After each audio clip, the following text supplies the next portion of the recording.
जल्दी से सब्सक्राइब करें और इनाम जीतिए। विनर 30 मई को निकला जाएगा, तो देर किस बात की है, जल्दी से सब्सक्राइब करें और बेल आइकॉन को प्रेस कीजिए। एक घना जंगल था जहां जानवर एक दूसरे के साथ बहुत प्यार से रहा करते थे।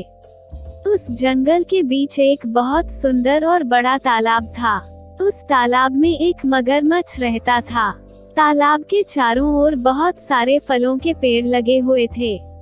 उनमें से एक पेड़ पर बंदर रहता था। बंदर और मगरमच्छ एक दूसरे के बहुत अच्छे दोस्त थे। बंदर पेड़ से मीठे और स्वादिष्ट फल खाता था और साथ ही अपने दोस्त मगर को भी देता था। बंदर अपने दोस्त मगर का खास ख्याल रखता और मगर भी उसे अपनी पीठ पर बैठाकर पूरे तालाब में घुमाता था। दिन निकलते गए और दोनों की दोस्ती गहरी होती गई। बंदर जो फल मगरमच्छ को देता था, मगरमच्छ उनमें से कुछ फल अपनी पत्नी को भी खिलाता था। दोनों फलों को बड़े ही चाव से खाते थे। बहुत दिनों के बाद एक बार मगर की पत्नी ने कहा कि बंदर तो हमेशा ही स्वादिष्ट फल खाता रहता है। जरा सोचो उसका कलेजा कितना स्वादिष्ट होगा। वो मगर से जिद करने लगी कि उसे बंदर का कलेजा खाना है। मगर ने उसे समझाने की कोशिश की, लेकिन उसने नहीं माना और वो मगर से रूठ गई। अब मगर को न चाहते हुए भी हाँ बोलना पड़ा। उसने कहा कि वो दूसरे दिन बंदर को अपनी गुफा में लेकर आ जाएगा, तब उसका कलेजा निकालकर खा लेना। इसके बाद मगर की पत्नी मान गई। हर दिन की तरह स्वादिष्ट फलों के साथ बंदर मगर का इंतजार करने लगा। कुछ ही देर में मगर भी आ गया और दोनों ने मिलकर फल खाए। मगरमच्छ बोला कि दोस्त, आज तुम्हारी भाभी तुमसे मिलना चाहती है।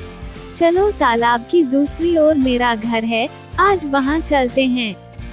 बंदर झट से मान गया और उछलकर मगर की पीठ पर बैठ गया।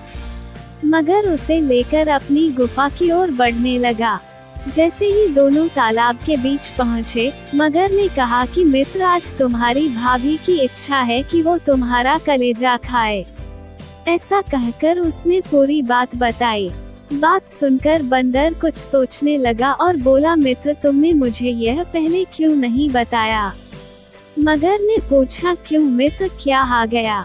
बंदर बोला कि मैं अपना कलेजा तो पेड़ पर ही छोड़ आया हूँ। तुम मुझे वापस ले चलो तो मैं अपना कलेजा साथ में ले आऊंगा। मगर बंदर की बातों में आ गया और वापस किनारे पर आ गया। वो दोनों जैसे ही किनारे पर पहुँचे, बंदर झट से पेड़ पर चढ़ गया और बोला कि मूर्ख, तुझे पता नहीं कि कलेजा हमारे अंदर ही होता है। मैं हमेशा ही तुम्हारा भला सोचता रहा और तुम मुझे ही खाने चले थे। कैसी मित्रता है यह तुम्हारी, चले जाओ यहाँ से। मगर अपनी करनी पर बहुत शर्मिंदा हुआ और उसने बंदर से माफी मांगी, लेकिन अब बंदर उसकी बातों में नहीं आने वाला था। कहानी से सीख। इस कहानी से हमें यह सीख मिलती है कि संकट के समय हमें घबराना नहीं चाहिए। मुसीबत के समय अपनी बुद्धि का उपयोग कर उसे दूर करने का उपाय सोचना चाहिए।